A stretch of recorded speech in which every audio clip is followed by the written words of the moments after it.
তারেক সাহেব বলেছেন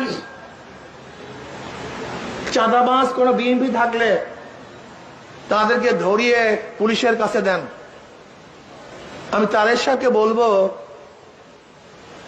কয়লার কোন অংশ পরিষ্কার করতে চান আপনি? কথা বলেন না কেন?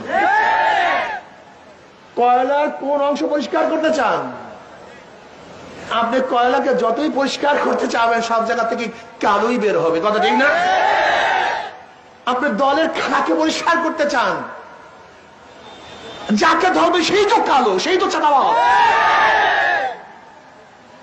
দল তো চাঁদাবাজ সৃষ্টি করে। আওয়ামী লীগ বিএনপি যারা বিগত দিনে ক্ষমতায় ছিল ইসলামের মাহিরে, এরা দেশটাকে দুর্নীতিতে 5 বার চ্যাম্পিয়ন করছে, 5 বার। এই খালেদা জিয়ার আমলেও দেশ কয়বার? 5 বার ছিল দুর্নীতিতে চ্যাম্পিয়ন, 5 বার। ইসলামের বাহিরে যতই চেষ্টা করেন দুর্নীতি বন্ধ হবে না।